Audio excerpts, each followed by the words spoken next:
Paano ninyo nasisigurang pag-usapan ng negosyo kung mga alipin tayo sa sarili nating bayan? Minamahal ko rin ang ating bayan. Hindi, hadas! Kapag nakapaglaban kami, babagsak ang ekonomiya. Paano namin mapapakain ang aming mga pamilya? Negosyo o kalayaan? Bayan o sarili, pumili ka! Hindi pala baka ang magpapalubo sa ating bayan. Kasakiman.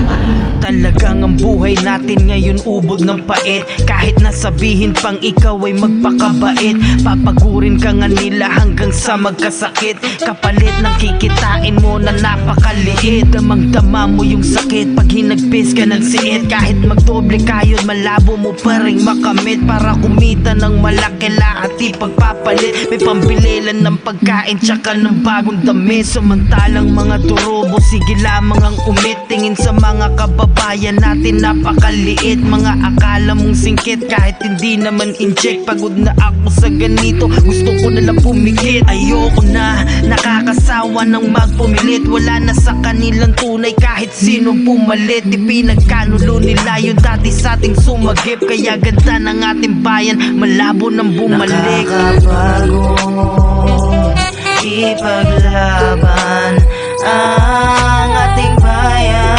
Nakakapagod talaga na ipaglaban ang bansa na walang pagkakaisa. Pilipinas, kung mahal hanggang kailan.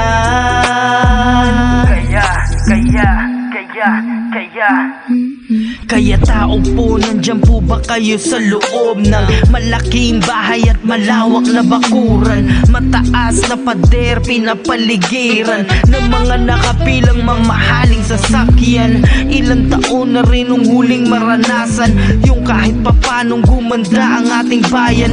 Pagtapos pagandahin ay muling dinungisan ng mga mapagsamantalang salot sa lipunan. Kaya mga kababayan, tayo hindi magkalaban. Pagpili sa mamumuno, di na dapat pagtalunan. Bagos ang kahirapan, dapat nating pagtuunan. Solusyon sa ating bayan ang dapat na pagtulungan. Nang sa ganun ay mulingan nating maranasan yung pinapangarap natin na kaginhawahan. Hindi lang naman tayo dito ang makikinabang, masigit na makikinabang dito mga kabataan. Nakakapagod ipaglaban ang ating bayan. Nakakapagod talaga na ipaglaban ang bansa na walang pagkakaisa. Pilipinas, kung mahal hanggang kailan. Kaya may tanong ako sa'yo, bakit di ka pagalit sa nangyayari sa bansa na to?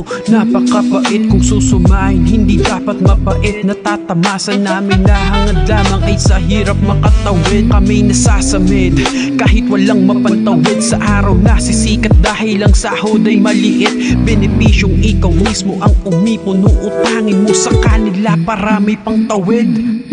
Kaya tanong ulit sa'yo, bakit di ka pagalit kung serbisyong pinangako ay hindi na idikdik? Propaganda at plataforma na hindi maituwid, tas buwis para sa bayan sa bulsa sinisilid. Kaya tanong ulit sa'yo, bakit di ka pagalit? Bawat ahensya ng gobyerno magnanakaw at sakim, magpaplano ng proyekto tapos hindi gagawin, at yung pondo imamaleta para sarili libangin. Nakakapagod ipaglaban ang ating bayan. Nakakapagod talaga na ipaglaban ang bansa na walang pagkakaisa. Pilipinas, kung mahal hanggang kailan.